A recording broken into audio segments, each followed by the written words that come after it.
For the most part, Pixar has a surprisingly good track record when it comes to sequels. Okay, mostly good track record. And we're happy to say that we think that Inside Out 2 is a great one. So with another existential crisis complete, today we're ranking all of the characters in Inside Out 1 and 2, from good to most heroic. Spoilers ahead. I plan for the future. Oh, I can show you. You're gonna love this. Now, given the core message of these movies is just every emotion is important, there aren't any characters we'd describe as outright bad or evil. So today we're going to start with the least upstanding citizens to the most pure-hearted standing with the gray area. And we could come up with any number of reasons why we're giving the lowest spot on our list to Anxiety, but come on, she is the literal personification of a mental illness. And we were already ready to place her in the evil category for that alone, and I'm sure anyone else in the audience who's had to deal with one of these little orange ragdolls of their own would agree. But maybe we can show some grace. Anxiety acts as the main antagonist of Inside Out 2, and her whole goal is basically to rebuild Riley's personality from the ground up, so that she can fit in with the cool kids. Like Fear, her main motivation is fear, but in her own words, the main difference is that Anxiety fears what she can't see. And my job is to protect her from the scary stuff she can't see. This results in her essentially gaining a tyrannical rule over Riley's mind, forcing others to think up anything that could possibly go wrong, and being willing to capture anyone who gets in her way. Now, to her very limited credit, Anxiety does have good intentions. Add that to the list of sentences I thought I would never say. She genuinely does want Riley to be happy, to have good friends, to make the hockey team, and live a good life as a whole. It's just that her way of going about this is, it's atrocious, really. She uses her talent for overthinking to remake Riley's personality from the ground up, causing her to betray herself constantly for the sake of fitting in. When she realizes what she's been doing to poor Riley all along, she is genuinely horrified by it and decides to relinquish control. While she never truly fades, she and Joy cooperate to make sure that she never goes quite so overboard again. Not only is taking a break a really good piece of advice for anxious people in general, but it proves that Anxiety, the character, not the illness, isn't actually evil. She just gets overwhelmed very easily. Still, her misdeeds are enough to place her at the lowest spot on our list by a long shot. And I think we speak for everyone with Anxiety when we say, we still don't trust you. You might mean well, but we still don't trust you. No offense. Taking the second lowest spot, let's give a quick shout out to the construction workers in Riley's mind. These little blue guys are seen throughout both movies, but most notably in the second film where they infiltrate Riley's mind for their demo day, which is their way of breaking her mind down so they can expand it as she slowly enters adulthood. If you've ever wondered why puberty is such a long, painful process, this isn't that kind of channel, but Inside Out 2 has a fun explanation. These guys show up one day, start smashing your mind, and then leave without finishing their work for presumably years. This might be the only case where giving construction workers the sloth sinner medal makes any sense. They're not bad, they're just doing their job, but they still lack the consideration to give Riley's regular emotions any heads up. Wow, those guys are jerks. Not to mention how reckless they are, as one almost chainsawed Fear and his teddy bear in half. Rounding out the bottom three is Jangles. In Riley's mind, Jangles is a monstrous clown creature who lives to terrorize her however he can. In reality, he's just a children's birthday party entertainer who accidentally scared Riley when she was very young, thus leaving her with chronic fear. Did you say birthday? He's not an intentionally evil character by any means, and unlike Anxiety, he doesn't run the risk of ruining Riley's life. So we'll give him just a slightly more respectable spot, even though personally, I hate clowns. Next is Riley's deep dark secret. And no, this isn't a manifestation of Riley's fear of the dark, nor is it a cameo of Dark from Orion in the Dark. Rather, this guy represents a secret so heinous that Riley's subconscious has decided to hide it away behind a vault. The secret in question might have gained him an even lower spot, but the post-credits scene reveals that apparently this memory is that of Riley burning a hole in a rug. And if that's your worst secret you have to hide, never change Riley. While it's sure to cause her a lot of jealousy, we have to give the next new emotion, Envy, a relatively low spot on our list. First of all, yeah, Envy is going to take the Envy Sinner medal. I don't think we really need to explain that one. But now onto morality. And honestly, in that regard, envy might even be more overtly questionable than anxiety. Nobody likes jealousy, and like anxiety, envy causes people to do a lot of selfish things. In Riley's case, it leads her to abandon her friends in favor of the Firehawks in the hopes that she won't be alone when her old friends go to a different high school. Envy could definitely be doing a lot worse, but she worries more about social status than anything else, and unlike disgust, this is less for the sake of protecting Riley and more for the sake of making sure she has all her wants. Her constant thirst for popularity and inclusion makes her a great right-hand helper to anxiety, leading to her being more involved in her schemes than the other emotions. Now it's time to get to the first character who exists outside of Riley's mind, Coach Roberts. She's not a prominent character by any means, but she's notable for being the one to invite Riley and her friends to the Firehawks training camp. She's also notable for shouting at Riley and friends for not settling down after she told them to in the locker room, causing the whole team to have their phones confiscated. To be fair, she is their coach, so that's just kind of part of her job. She seems like a decent, respectable person in a general sense, but she's also one of those teachers who will punish everyone for the misdeeds of just one student. Don't sweat the small stuff, coach. You could learn a thing or two from Ennui. I guess Ennui is a nice guy. He's that one cousin at family gatherings who just hangs out on his phone until he's spoken to, since there's nobody there near his age. While his stoicism is sometimes used to push Riley further away from her friends and her sense of self as a whole, he is one of the least troublesome of Riley's new emotions, which makes a lot of sense given that his whole character is just the embodiment of boredom and impartiality. And for those reasons, we'd say he's the perfect character to round out the gray area. So now we move into the more overtly good guys of the series, and as you likely would expect, there's definitely more of them. These characters are the good. And kicking this category off is the fourth of Riley's new emotions, embarrassment. And unfortunately for everyone, he's here to stay, so get ready to spend long nights thinking about that one moment from middle school. I'm just kidding, there's definitely more than one. Anyway, embarrassment is more than just a big, shy dude built like Charlie from Smiling Friends. He's much more, in fact. Embarrassment might serve to help anxiety and the others in their goal to remake Riley into a more overthinking, inauthentic person, but he's shown frequently to disapprove of her methods. Several times throughout the movie, he goes against anxiety. Most notably, he refuses to expose that sadness is hiding in the control room while the others go on their journey. While he can't do it openly for fear of being suppressed by anxiety, and does end up helping to capture sadness, embarrassment still does all he can to thwart anxiety's plans from behind the scenes, which makes him the most decent of the newcomers. And I mean, come on, just look at how he carries little Envy in the palm of his hand. If that's not adorable big brother energy, I don't know what is.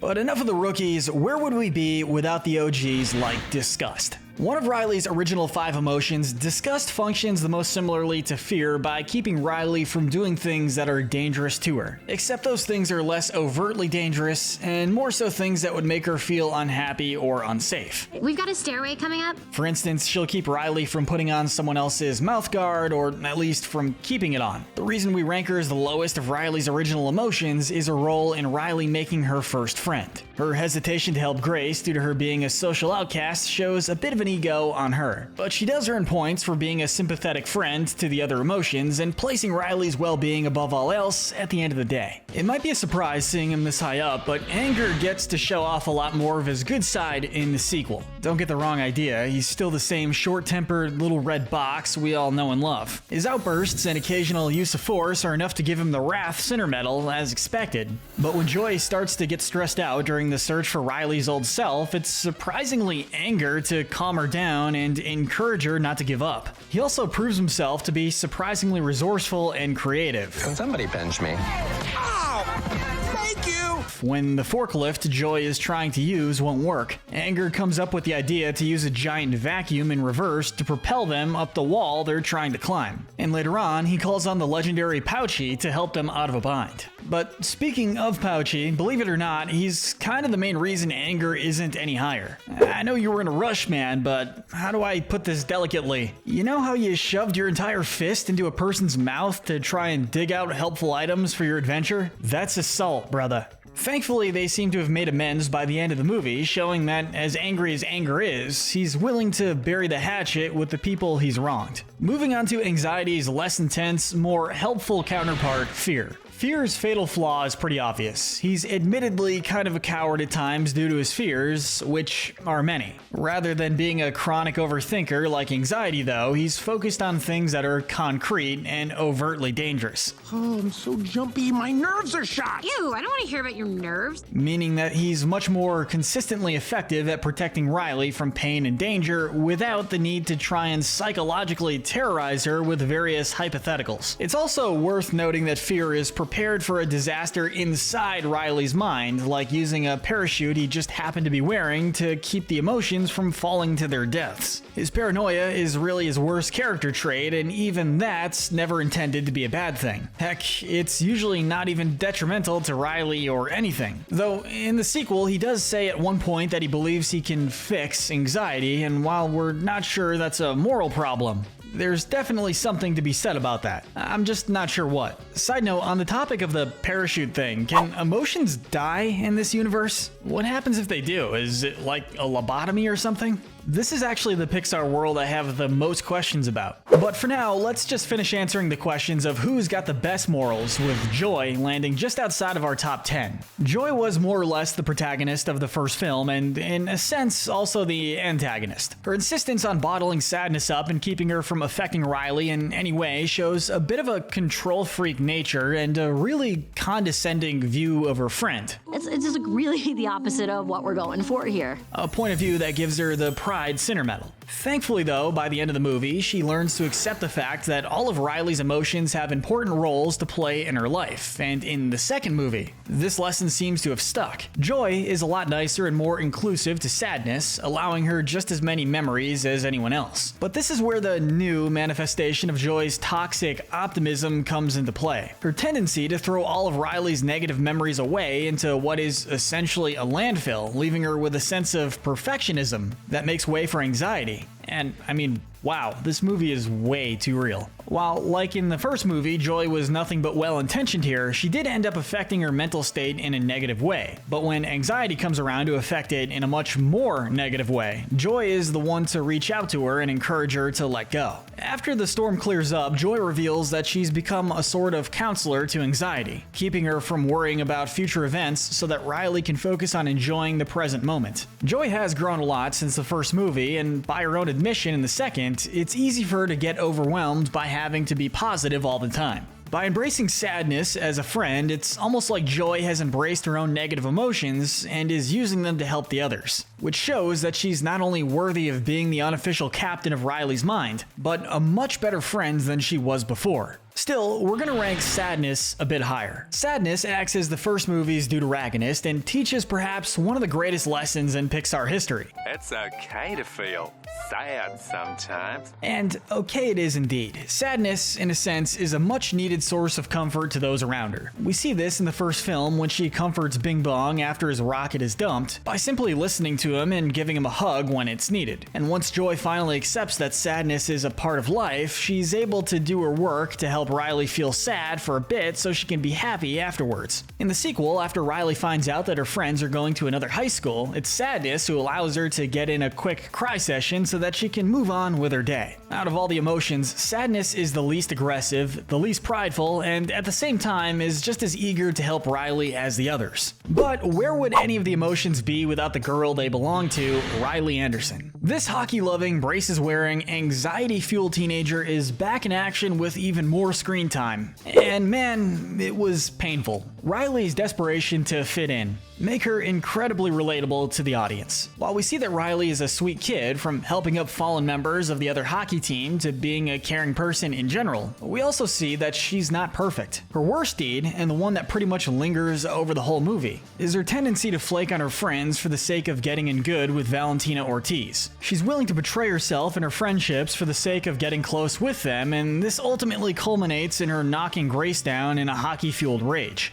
in one of the most stressful scenes in Pixar history. Poor Riley has a panic attack as she struggles to cope with her emotions and just how complex they're becoming. The guilt of having hurt her best friend now toppling that already unsteady tower. Ultimately, she does apologize to her friends and they all make amends. And we have to give her a lot of credit for that. Moving on to Bluefy, Riley's favorite childhood cartoon that she still secretly loves. A parody of Blue's Clues, Mickey Mouse Clubhouse, and probably 5 other preschool shows. Bluefy is an adorable pink dog who's always looking to help in indirect ways. He's more than happy to help the emotions escape being bottled up if they return the favor by freeing him from Riley's mind prison. That said, he might not be all there, honestly. But sane or not, Bluefy is a good pal who's always there to offer his services in support of his friends. But speaking of friends, this movie has both old friends and new friends, including Val Ortiz. She takes Riley under her wing, sincerely wanting to include her with the team and make her feel welcome. They have a sort of sisterly relationship going on, despite Riley's constant overthinking and anxiety. Val is always genuinely nice to her, even when Riley accidentally gets the group in trouble in the locker room. Val is a sweet girl and doesn't really have a lot of bad traits to speak of. She's the kind of friend everyone hopes to meet in high school. Next is Lance Slashblade. A character from an in-universe fighting game, Lance is a strong man who desires to do good, but darkness is just outside the gate of his lonely heart. Don't you remember his power move? While he may be a bit of an edgelord, he's the nice kind, willing to use his legendary special move to break his buddies out, and even willing to sacrifice himself to take down the entire police force. But as important as crushes can be, friends like Bree and Grace are much more so. These two are always happy to hang out with Riley. They even offer to stick on the same team as her at the training camp so they can all spend extra time together before they end up at separate schools. They're also remarkably forgiving. Despite Riley giving them a cold shoulder for most of the movie and almost straight up concussing Grace, they're quick to forgive her. Grace especially deserves extra points for the fact that she was concerned for Riley's distress, even though she'd literally just shoulder bashed her like she was playing Wario Land. Now, before we get to the top 3, there is one more emotion to talk about real quick: nostalgia. While she only appears in a couple of scenes, like literally 2, nostalgia answers the question that mankind has been pondering for ages. Remember the time? Nostalgia literally exists to occasionally remind Riley and her emotions of her happiest, most cherished memories. Only every so often does she come out of her little room, but when she does, it's always pleasant, even if she hasn't quite been invited yet. Still, you have to wonder what she was doing during the whole anxiety hurricane thing. Our bronze medal of good has to go to Pouchy. Whenever someone in Riley's mind needs help, they just need to call Pouchy, and he'll show up with several items that might help. It's admittedly kind of weird that dynamite always seems to be one of said items, and makes you wonder if Pouchy's motives are as pure as he'd have you think. But that doesn't change the fact that he's more than happy to help literally anyone who asks him. And like we mentioned earlier, he becomes good friends with Anger, despite him practically assaulting him. Pouchy is a true altruist, but there are 2 characters who we would give the slight upper hand. Actually, there's technically 3 more, because the silver medal of good has to go to both of Riley's parents. Pixar's parents are usually pretty good, but Riley's stands out even among the others. Despite their struggles, they always do their best to put on a brave face for Riley, cheering her on at hockey games and always showing interest in both how she's doing and what she's doing. Given just how supportive they are of her, constantly hyping her up at games and pretending that burnt chicken looks delightful, there's never any doubt just how loved Riley is. They're also incredibly patient, even when Riley loses her temper with her mom for seemingly no reason. She doesn't get upset with her, instead understanding that the onset of puberty is nigh, and therefore the emotions are high. As far as fictional parents go, Riley is blessed with some of the best. But finally, the character who takes home the gold medal of good is Bing Bong. Bing Bong was Riley's imaginary bestie in her early childhood. We've already mentioned that Bing Bong loves Riley enough to be genuinely devastated when he finds out that she's slowly but surely forgetting about him. That doesn't take away from him being the most loving character in both films though. Bing Bong literally exists to make Riley happy, and he's more than willing to help Joy and Sadness get back to headquarters as a result. On that note, you know how we joked earlier about the whole "do emotions die" thing? Well, we very well might have found out the answer were it not for Bing Bong. He was willing to sacrifice himself so that Joy and Sadness could reach headquarters, only asking in return that they take her to the moon for him. Take her to the moon for me. Okay? Without Bing Bong's sacrifice, Joy and Sadness might have never made it back to headquarters, and thus Riley would have, I don't know, but something would have happened. All we know for sure is that his noble sacrifice proves that Bing Bong truly was Riley's friend who likes to play. But more than that, he was Riley's friend who liked her to be happy. That kind of self-sacrificial, albeit imaginary friendship is enough to send him on a rocket to our top spot. Now, if you'll excuse me, I'm gonna go cry out some candy. With two surprisingly great, heartfelt films under its belt, Inside Out is officially one of Pixar's most consistently good franchises, and that's thanks in large part to its characters. So today, we're ranking every major character from the Inside Out duology from worst to best. This is the Inside Out tier list. But before we get into the real standouts, let's start with the characters who are just there. This is the C tier, and taking the bottom spot are these guys. Yeah, these construction guys. When Riley's puberty alarm goes off, which is a really uncomfortable sentence to say, Fritz and his crew come aboard for the long-awaited demolition day. Okay, let's clear it all out. It's demo day! Their goal is to expand on the control panel and headquarters to accommodate Riley's new, more complex emotions. Which sounds innocent enough, so why do we rank them at the bottom? Mainly because of lack of customer consideration. In fact, are they even hired? They not only show up completely unannounced, but they do so in the dead of night, waking all the emotions up, and in the process of reconstruction, they almost kill several of them. Had they given the group some prep time, things might have gone a lot smoother for the emotions, and more importantly, for Riley herself. Our least favorite of the human characters, Coach Roberts, is next. Coach Roberts is one of those teachers/coaches who likes to make a point by punishing her whole team for the misdeeds of only a couple students. This is bad enough already, but then there's the fact that said students were freshmen. And heck, not even that, they were soon to be freshmen. And yet Roberts felt the need to antagonize them on day one for being more rambunctious than they ought to be. Jumping back to the original movie, Jangles the Clown is up next. A clown who unintentionally traumatized Riley as a child, cementing himself as the star of many of her nightmares.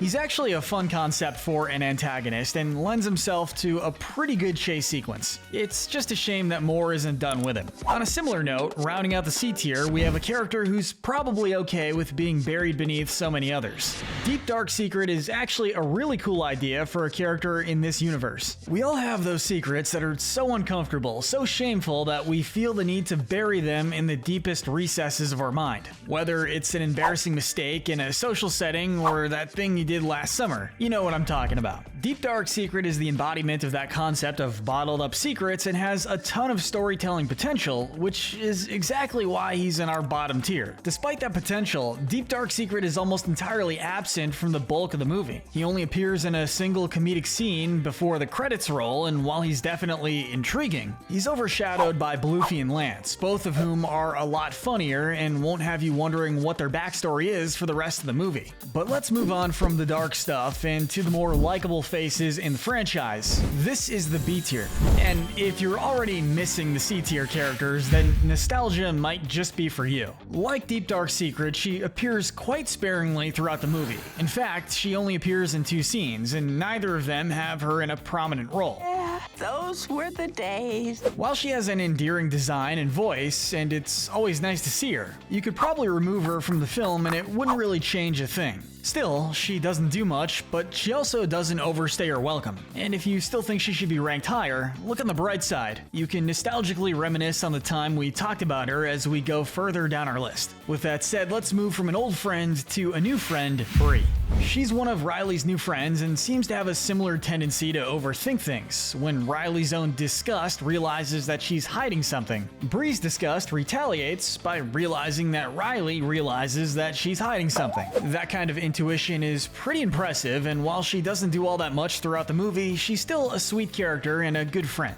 But we're gonna give a slightly higher spot to her more outgoing friend, Grace. She's just as kind and supportive a friend as Bree is. The pressure of seeing their intense stare-off leads to her being the one to reveal that she and Bree are going to go to a different high school. And as someone who cannot lie under pressure, I respect her for that. The real reason she's a bit higher though is the fact that she was so quick to forgive Riley for accidentally shoulder bashing her, which had to hurt, but she didn't even seem to mind, and showed more concern over Riley's mental state.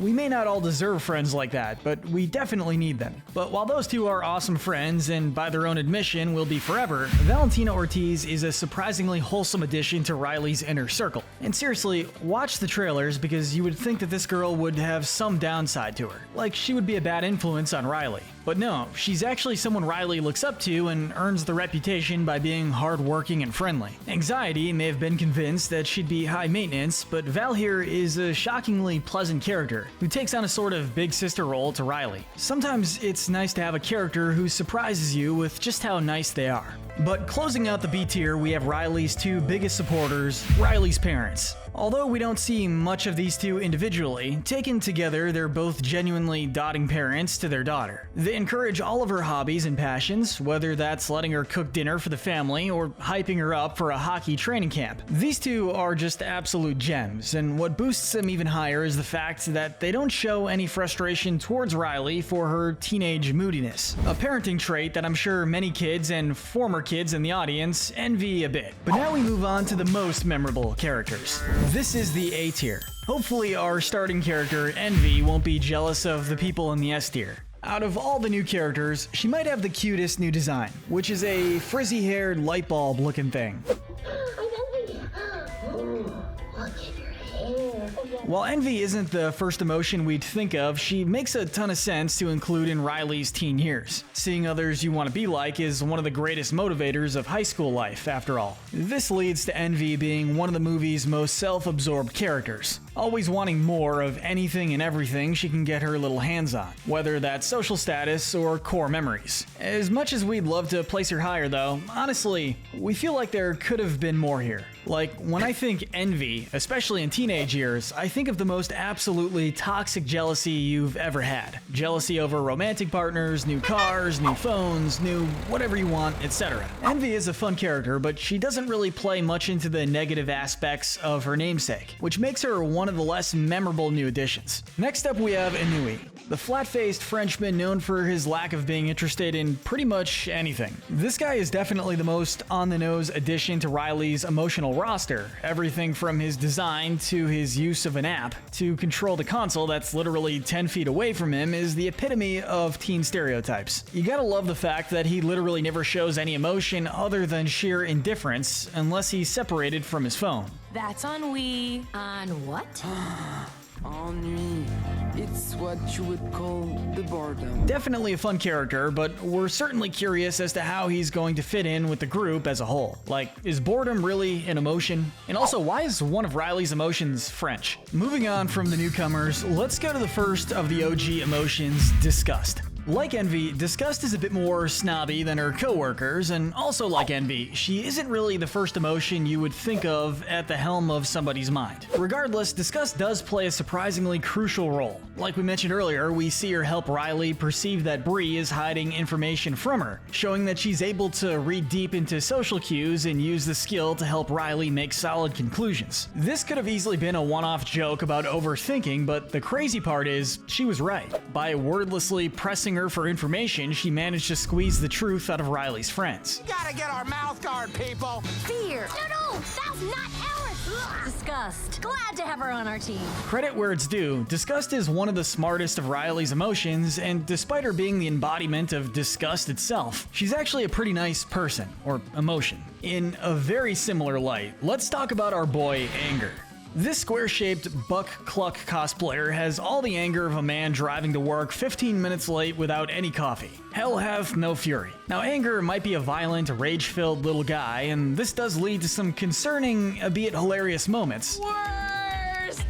Overreact much? I barely touched it. The most notable of the bunch has to be his role in the movie's third act, where he calls up Pouchy out of nowhere and digs around his mouth trying to find anything that isn't just dynamite to help them get back to HQ. Does the subconscious just not have harassment laws? But for every short-tempered, unhinged moment, there's another where Anger shows his more sensitive side. 50-50. When Joy loses her temper, yeah, we're shocked too. Anger is the one who speaks encouraging words to her. He doesn't sugarcoat the fact that she's made some mistakes, but he also assures her that she'll be alright as long as she doesn't just give up. He's equal parts funny and caring, making him rightfully one of the most memorable characters from the saga so far. This category has just one more of the new additions to Riley's emotions, embarrassment. And this emotion is written to just be kind of a sweetheart. None of Riley's new emotions are outright evil or anywhere near it, but embarrassment stands out as the most caring of the bunch. While he does help anxiety in her takeover of Riley's mind, he also shows willingness to help sadness. He refuses to rat her out to anxiety, even going as far as to hide her behind some more files while she does her thing.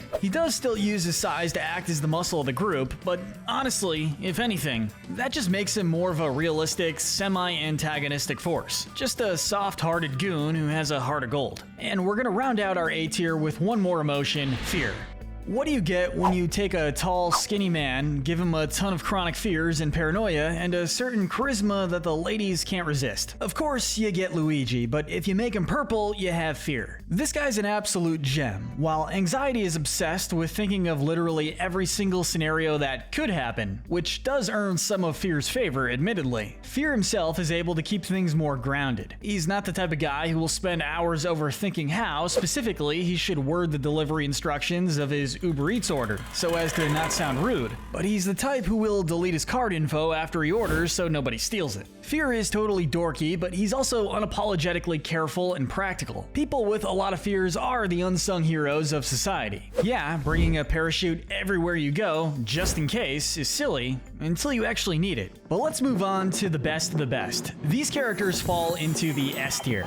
And we kick this category off with another OG emotion, sadness. There's honestly a case to be made that sadness is the true hero of the original movie, while joy is definitely the main character and the one who receives the most development overall. Sadness is the character who helps Riley in the most direct ways. One of the best scenes in the movie is the contrast between hers and Joy's methods of helping a depressed Bing Bong. While Joy simply tries to distract Bing Bong and redirect his attention, Sadness actually sits next to him and listens to his woes, which helps him to actually get his emotions out. Yeah, it's sad.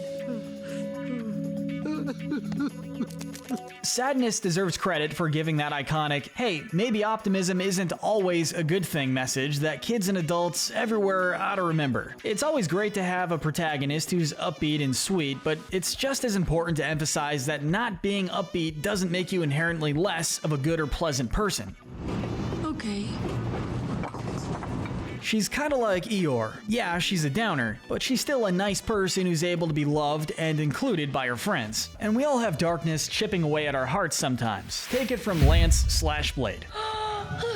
Lance/Blade? As one of Riley's secret crushes, this knockoff Final Fantasy character is an edgelord with a heart of gold, and also an absolutely legendary special move. I shall set you all free! We're doomed. He's such a skillful swordsman that his secret technique doesn't even require him to use his sword, which is honestly just a whole new level of comedy. But if there's anyone who might be even more powerful, it's the tag team cartoon heroes Bluefy and Pouchy. Blue's Clues, Uncle Grandpa, and Toodles from Mickey Mouse Clubhouse. These were the ingredients needed to create everyone's favorite weekday morning cartoon, and one that Riley still secretly loves. Like Lance, they're this high up for not only being helpful in the emotions escape, but for being genuinely funny. The fact that he can talk to the audience directly, only for it to be revealed that it looks to the other characters like a stone wall, is just incredible. Either Bluefy is the only character who knows he's being watched by outside forces beyond his comprehension, or he's just canonically insane from being locked up for so long. The second to last of the emotions is standing just outside of our top 3. While this franchise doesn't have any full-on villains, anxiety is the closest either film has to one. Hello? I'm Anxiety.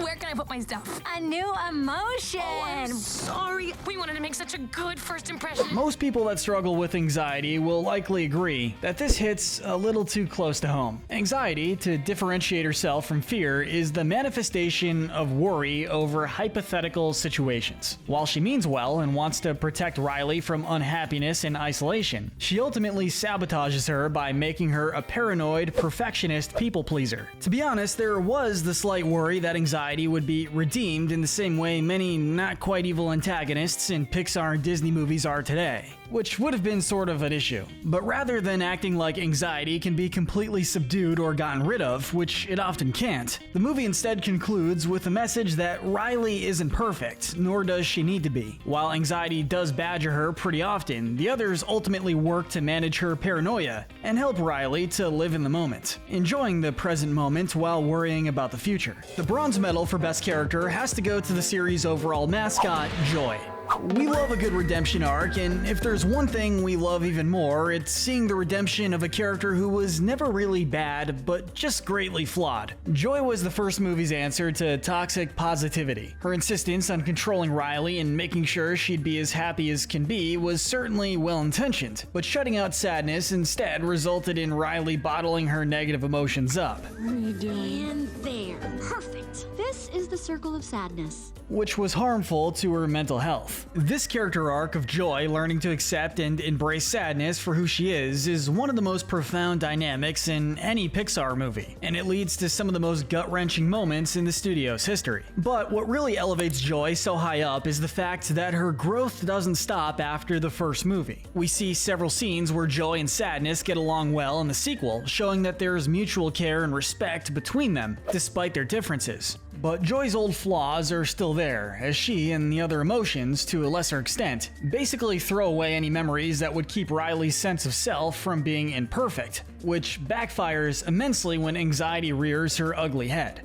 Sorry, that was a harsh word. But in any case, having Joy remain a character who is flawed but well-intentioned allows her to be the one to finally get through to anxiety and convince her to let go, and let Riley be who she is at heart. She went from a total control freak in the first movie to a character worthy of her leader status in the second. It's not easy being positive all the time, but Joy does a great job of working with the others and bringing out their own individual strengths. And all the emotions are great. It's a shame there wasn't a single character who ties them all together. And oh, right, Riley Anderson has to take the silver medal for Best Character. She's an interesting case on this list in that she isn't really a character who's written in a deep, complex way. Rather, she's the manifestation of every emotion we've talked about so far. It's always fun to see how these emotions affect Riley in her day-to-day life, whether she's overanalyzing social cues, catching herself after doing something awkward, or even having a much-needed cry now and again. She's far from a complicated character, but she's a sweet kid who allows the movie's more iconic characters to shine all the brighter. And also, Riley is the heart of these movies. She gets enough screen time to make the emotions more impactful, but not so much that she overshadows them. She's one of those characters you can't help but root for, and props for having one of the most unsettlingly realistic panic attacks in a kids movie we've ever seen.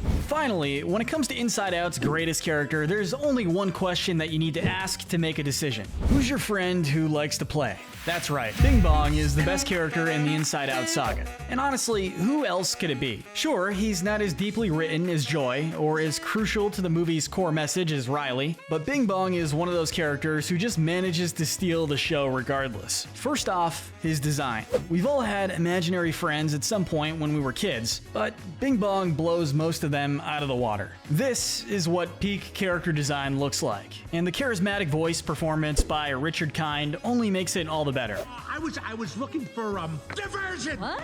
So long, sucker.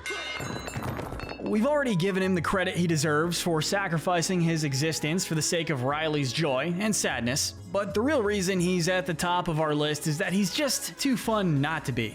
I stashed it in there for safekeeping, and now I'm all set to take Riley to the moon. Oh, I'm sorry.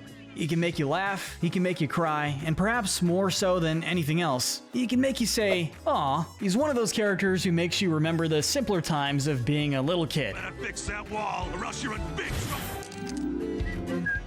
All those happy memories you sometimes take for granted. Maybe we'll forget the Bing Bongs of our lives one day, or maybe we already have. But we'll try our best to enjoy those laughs and candy tears until we can't anymore. Inside Out is one of the best Pixar franchises, and one of the most emotionally impactful. Gee, I wonder why that could be. The stories focus on emotions, psychological developments, and growing up in general, make them ripe for all sorts of theories. So today we're talking about the best theories we could find, and some of the most bizarre and borderline crazy. Okay, not what I had in mind. Either way, they're all entertaining. Surprise, the invisible emotion. Our first theory can be traced back to a fun fact. The movie's directors revealed that in earlier concepts for the sequel, there would have been as many as 27 emotions. Some of the deleted ones were guilt, shame, greed, and my personal favorite, Schadenfreude, which is basically pleasure at someone else's expense. We'll talk about Riley's theoretical sadism later, but for now, we have to mention the hidden 6th member of the original roster, Surprise. This post from Lapis Lazuli is the best on Reddit points out that Inside Out's cast was based on Paul Ekman's theory of emotions. Dr. Ekman affirms that the 6 most prominent emotions in the human mind are anger, disgust, enjoyment, fear, sadness, and surprise. Now, it wouldn't have been too hard to add Surprise into the mix, even as a recurring joke character. So why don't we ever see them? Well, the aforementioned Reddit post poses the idea that Surprise is not a character, but the console's default setting.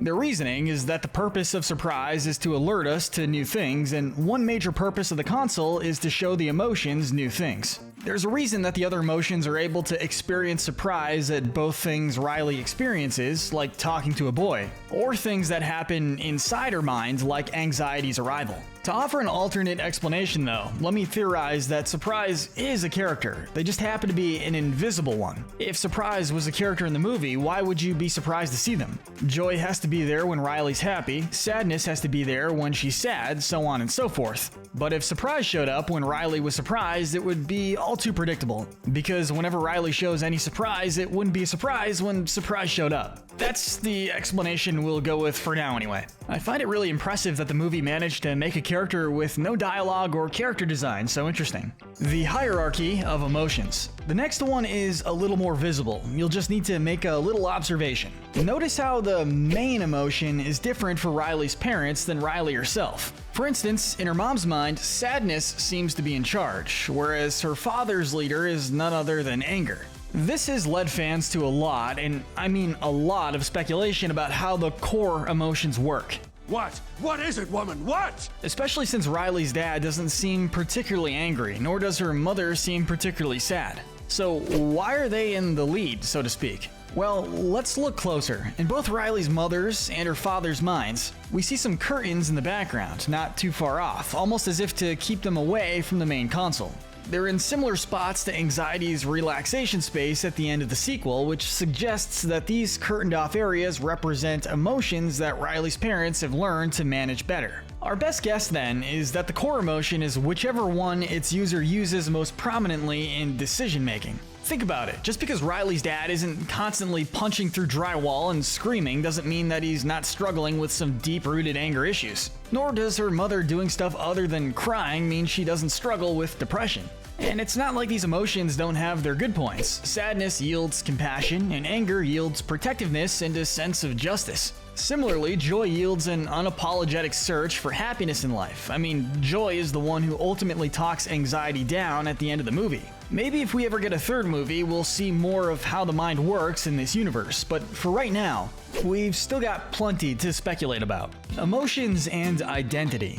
Another interesting observation comes from the simple fact that Riley's emotions are a mix of male and female. Every other character whose headquarters we see has a roster of emotions all sharing the same gender, which led many to speculate. Some corners of the internet believe that this suggests that Riley is actually trans, which is honestly a huge leap. But even if that is far-fetched, it is still weird that her emotions are the only ones who don't share one gender. Note how Riley's parents' emotions share some of their facial and hair features. We would go with the theory that kids have a more diverse group solely on the basis of being kids, but since we later see Jordan's headquarters full of guys with similar outfits, that wouldn't really line up either. It's more likely that the emotions grow with their user and that they gain those unique traits when they start to figure out their own identity. I mean, one of the major conflicts in Inside Out 2 is Riley's struggle to figure out who she wants to be and how she's going to handle making new friends at a school far away from her old ones. And maybe the split of genders and the emotions is just because she's more of a tomboy. People grow and learn who they are at different rates after all. Maybe all these guys need are some hockey helmets and boom, you've got Riley's personalized set of emotions. Fear, the unintentional villain. Now we're actually getting into the weirder stuff, and what better way to start than the good old nice character is actually evil kind of theory. Hourglass Dolphin on Reddit pitches this sort of theory about our main man Fear, stating that the new emotions in Inside Out 2 are corrupted by fear. This theory starts out with the color theory, which is exactly what it sounds like. If you add purple to each of the other emotions' colors, you'll get a result somewhat similar to the colors of the newbie. But okay, that is a bit of a stretch. What's not a stretch is the purpose of said emotions. What is anxiety? The fear of what could happen. What is envy? The fear of missing out on what others experience. What is embarrassment? The feeling of, well, embarrassment, something basically everybody fears. And what is ennui? Well, actually, I've got nothing for connecting that one. I guess fear can keep you from doing stuff, hence ennui just sitting around most of the time. In any case, since fear ended up helping the others take down anxiety, despite his admiration of her, there's no way he corrupted Riley's mind, not on purpose anyway. But imagining fear as a secret villain is kind of hilarious, so kudos to the theorist for that regardless. Bing Bong is a Monsters Inc. monster. It wouldn't be an Inside Out theory video without at least one Pixar crossover theory. There are a lot of these, but here's the one we found most intriguing. In a video where some of the voice cast debunks and occasionally just bunks theories from fans about the Inside Out movies, one that stands out is from @JustTheNobodies at TikTok, stating that Bing Bong is actually a monster from Monsters Inc., who visited Riley in her earlier years, and the memory of him stuck around her. Now, while Amy Poehler debunked it, both Fear and Anger's voice actors actually turned out to like this theory quite a bit. I don't want to debunk that. I like that theory. And honestly, we do too. Sure, there's hardly anything monstrous about Bing Bong, but recall how Monsters Inc. ends for a moment. Instead of scaring children to get their scream energy, Mike and Sully come up with a solution to make kids laugh instead. Nothing about Bing Bong is even remotely scary, but it doesn't have to be for this theory to be plausible. With an outfit and design like that, there's nothing this guy would be better at than making little kids laugh. And a memory like that would be prime material for an imaginary friend. It's not a theory that has any concrete evidence, but it is a cute, fun one. And that's enough for us to support it. Do the emotions have emotions? Okay, enough wholesome stuff now. All right, make a show of force. I don't want to have to put the foot down. Now it's time to get to our good old-fashioned overanalyzing. Anxiety would be proud. Now, one thing that always stuck out to me in these movies is that the emotions aren't just one-note characters. It's obvious why, of course. Sadness is as important as joy. Every emotion has its place and purpose, so on and so forth. But there's one particular scene from the sequel that sticks out, in which Joy loses her temper with the other emotions complaining. Here, she shows some pretty intense anger. Later on, she loses hope about making it back to headquarters, showing sadness and despair. So, Joy can experience anger and sadness, which are basically her opposites. How can this be if Joy is the embodiment of, well, joy? Simple, the emotions have emotions. When Joy is sad, her sadness takes over. When she's angry, her anger takes over. Now granted, since Joy is joy, her own emotion of joy is probably the strongest, and the others are existent only in much smaller quantities. So how far does this chain of command go? Here's our theory. Riley has 5 main emotions, each of which has equal size and influence, maybe a slight exception for Joy. Since Joy's primary emotion is joy, we can assume her headquarters is mostly controlled by Joy, with the others on standby for emergency use only. When Joy is at the control panel, she can only use her joy, but outside of that, she's free to vent and show her emotions. It's the same for other emotions. We see sadness express occasional happiness, anger showcases pity and compassion for Joy in some scenes, and disgust seems joyful at meeting envy for the first time. Of course, that begs the question of how far this chain of command goes. Do the emotions' own emotions have their own emotions? And do those emotions have their own emotions? We could keep going on forever, but our final couple theories are a bit more intriguing. The emotions are mind-controlling bacteria. Okay, I'm gonna try really hard not to laugh while explaining this one. On the much less wholesome end of the spectrum, we now move from one TikTok source theory to another. Be Amazed Media observes that scientific research concludes that certain bacteria in the brain can influence emotions. So, and this is the exact wording the theorist uses, what if the creatures in Riley's head are actually some kind of mind-controlling bacteria? Okay, so here's my rule with cartoon conspiracy theories. If I can easily read it in the voice of Dale Gribble from King of the Hill, it's probably absolute nonsense. That makes a lot of sense. A lot of nonsense. This is definitely the funniest theory we've seen today, though, even if it's completely unintentional. It's just absurd. I mean, if you're gonna theorize about this sort of thing, go big or go home, right? Brainwashing. But worry not, our lovely crew is more than happy to explain our own take on the inside-out brainwashing theory. So, when anxiety forces the original emotions to be bottled up, they're taken to a huge facility full of memories that have been locked up. There's a whole police force guarding this maximum security prison inside of this 13-year-old child's mind. Let that sink in. Everything from embarrassing childhood crushes to the fact that she still enjoys kids' cartoons is locked up in here. You know what's the most weird part of this whole area though? The Deep Dark Secret was the most mysterious character in this category, and his secret in question turned out to just be Riley burning a hole in a rug.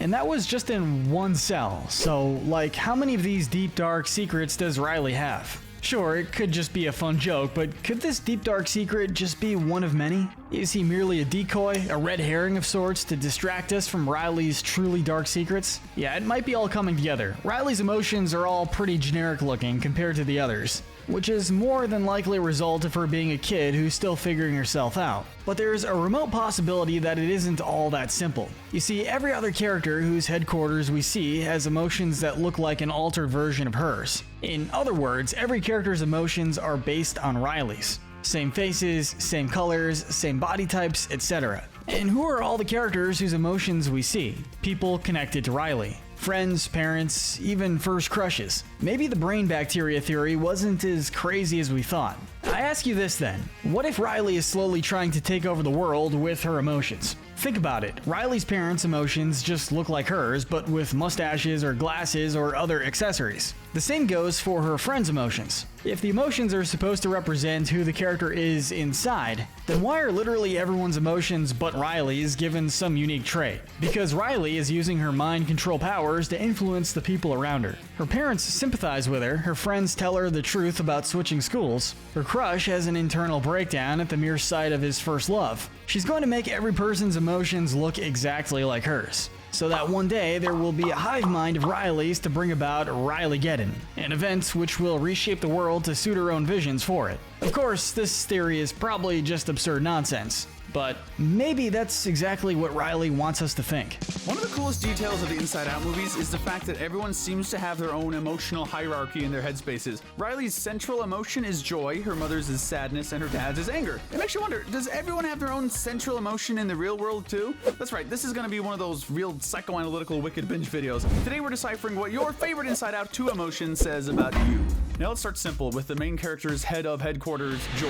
One of the most important things to remember about this ensemble cast is that they're all personified emotions, and as a result, each of them has their own good and bad traits. Take Joy, for instance. On the bright side, you have a near undefeatable optimism. On the downside, you have a near undefeatable optimism. This is crazy. This is crazy. No. Joy, be positive. On top of being a total extrovert, that means your mind is rarely focused on you and almost always focused on the people around you. Joy fans, let's not beat around the bush. You're not the average, everyday kind of extrovert. You're an advanced extrovert, the first to come, last to leave type, the kind who'll take on any job, role, etc. that no one else is willing to do at the function. In short, you're a people pleaser, and you know it, and to some extent you're probably proud of it. And that's fine. People pleasers have their title for a reason, and you're probably one of the most capable, charismatic people in your inner circle. At heart, you want to make sure the people around you are in a good mood, and while you only have the best of intentions, they can sometimes lead to you coming off as controlling or pushy without meaning to. As great as you are at cheering people up, helping others have a good time when it's harder than usual for someone to be cheered up, Oh yeah, that was super awkward. you might find it a bit tougher. As caring and thoughtful as you are, you might struggle when things get more negative. Because you want to be as helpful and caring as you can be, you often bottle up your own stress, frustration, and sadness. If you want to help others, you really need to make sure you're helping yourself too. You don't want to give the kid whose brain you're in charge of a mental breakdown, right? From the first movie's most flawed character to that of the second. Next up is Anxiety.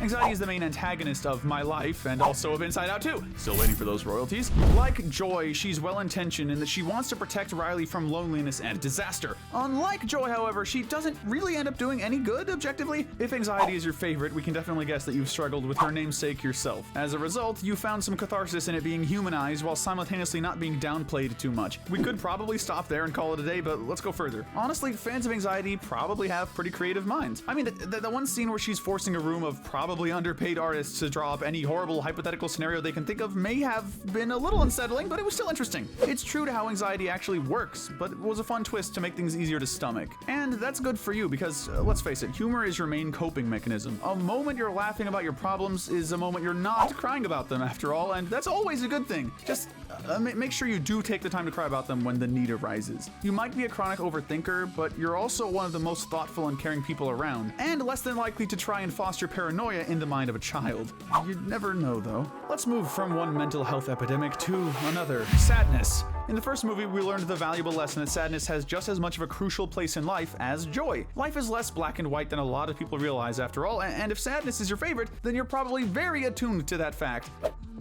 Oh, remember the funny movie where the dog dies? Oh, yeah. Out of all of the main emotions and their fans, our best guess is that you're the one whose empathy cuts closest to the core of your character. You're the kind of person who'd sit next to the weird kid at lunch, or if you are/were the weird kid, you'd gladly set that reputation aside to help cheer someone else up.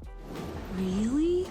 While you're much more introverted in your own way, you're every bit as much of a compassionate people pleaser as Joy and her fans. You won't let a lot of people into your inner circle, but those few who are lucky enough to get there will find one of the best friends they could ask for. If we had to say anything negative about Sadness fans, honestly, maybe just don't undervalue yourself so much. Just a thought. Like if your boss tells you to stand in a small circle and do basically nothing all hours of the day, don't just take that lying down. Well, maybe if the pay is good, but while you do it, remember that you are a treasure and never lose that sweet nature you've been blessed with, genuinely. Next, we have an emotion of few words: embarrassment. If you're a fan of embarrassment, I'm gonna guess that at least a decent chunk of your YouTube recommended section is full of embarrassing Reddit story readings. Maybe it's just because they're fun to listen to, or maybe you're just looking for some comfort to distract yourself from whatever embarrassing thing you did that you're still dwelling on. In any case, you probably place a lot more weight on your actions, be they good or bad, than other people do. Know that Cashier is not mad at you personally, nor do they know your deepest, darkest secrets. They're just tired. In short, if there's any character whose fans are just as likely as anxieties to suffer from her namesake, it's embarrassment. But that's not to say you don't have your strengths. Your desire to not be embarrassed means you'll take care to not embarrass others too. That makes you, on the whole, a pretty considerate and nice person, not to mention a forgiving one, always looking for the good in people. You're a flawed person who will generally do the right thing even if it scares you, which ironically makes you one of the more courageous characters on our list. You know nobody's perfect, least of all yourself, so you're happy to see people putting in effort to do the right thing. And you can often play devil's advocate for the people who most others would write off. Next, we have the lean, green, not really mean disgust. You poor thing. You suffer from a condition known as RDF, that is resting disgust face. You might look mean and act mean and sometimes say mean things. Okay, you can be a little abrasive sometimes, but that doesn't make you a mean person, you know? You're just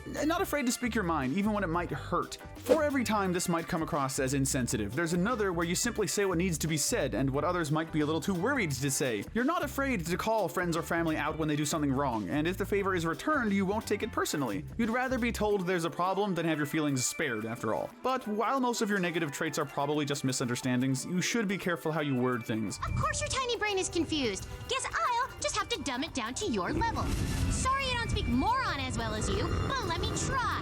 Sometimes feelings are gonna get hurt regardless of intentions, yeah, but that doesn't mean you shouldn't at least try to avoid it. There's telling it like it is, and then there's telling it like a jerk. Just make sure you know which one you're doing. And seriously, join the FBI or something. That facial analysis skill is insane. If you like Disgust's mean-ish girl persona, but want a more cutesy coat of paint, you'll definitely like Envy. With those beady eyes, frizzy hair, and greedy little hands, it's not hard to tell that Envy is more or less the spoiled youngest sibling of the group. If you're a fan of hers, you know what you want, and you're always quick to justify getting yourself a little treat, or a big treat. Just a treat. That's all you need, really. If there's one thing you could stand to improve at, it's impulse control. Yeah, the shirt looks great, but does it really look $35 great? It's hard for you to be fully content, not because you aren't grateful, but because you have a very specific palate, and you just want to make sure the things you have reflect who you really are. Authenticity is at your core. You tend to compare yourself to others, which makes you want to become the person they compare themselves to.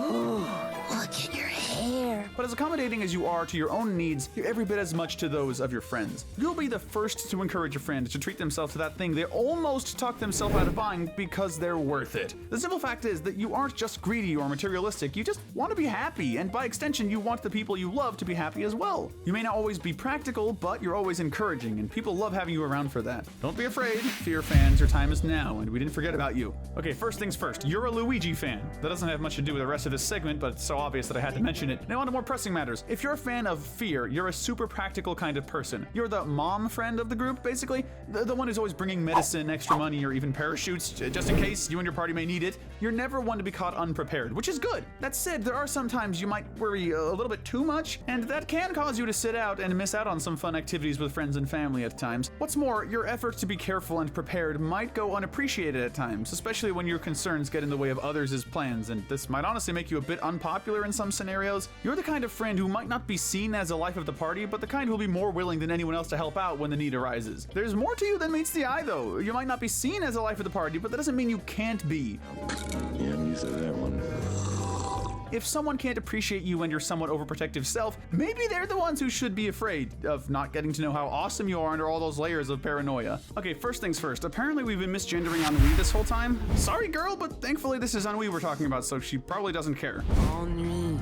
It's what you would call the boredom. The embodiment of boredom itself, Ennui is content with just lying on the couch and chilling on her phone, only really expressing emotion when she's separated from her beloved device. Now we're going to let our inner joy shine through to be optimistic for a second. Hopefully, being an Ennui fan doesn't make you an iPad kid by proxy. What it almost certainly does make you, however, is someone who doesn't care much about what others think of you, and that can be a good or bad thing. The most immediate plus side of being a fan of Ennui is that you're probably a pretty easy person to please. You're low maintenance. As long as you've got food, friendship, and phone, you're all good. You prefer to keep to yourself not out of a lack of wanting to connect with others, but just because you're content that way. But on the downside, you can also be a difficult person to connect with. That might not bother you too much, of course. I guess that's for you to decide. It's cool to wait for others to approach you if that's what you really prefer, but if you want a social life, make sure you actually have the door open for one. Sometimes you just have to step out of your comfort zone, but if you can do that, maybe you'll find people who can step back into it with you. Nearing the end, we now have the last of the original emotions, anger. It might have surprised you guys when we mentioned anger was the leader of Riley's dad's emotions. After all, he's not just a total hothead or anything, but then again, Riley isn't just purely happy all the time either. Let's remember that all the emotions are multifaceted, anger included, whose best character trait is definitely his determination to fight for what he believes in by any means necessary. If you're a fan of anger, that doesn't make you a hothead or aggressive or even particularly angry. If we had to describe you with a single word, it'd be passionate. You don't like to waste any time nor energy when it comes to things that are important to you. You see a problem, you work to fix it. It's as simple as that. You like things done a specific way so you can finally relax. The trouble, well, in all that stress of getting ready to relax, you might forget to, actually relax. No dessert? Oh, sure. We'll eat our dinner right after you eat this. You can end up multiplying your stress exponentially, which could lead to you lashing out on others who don't deserve it. Anger is a powerful tool, but only if it's used correctly, and your passionate, no-nonsense attitude means that your positive words carry all the more weight, so don't be afraid to use them. For the grand finale, we have the fifth and final of Riley's new emotions, nostalgia. She has by far the least screen time out of any of the other emotions in these movies, so if she's your favorite, our best guess about your character is that you're peaceful and content with your life. You look back with fondness on your best memories, and you might share the same story with people over and over just because of how happy it makes you. Yeah, those were the days. You're as sentimental as they come. Probably the kind of person who keeps movie ticket stubs just so you can remember that time you went to see Inside Out 2 last week. Good times, right?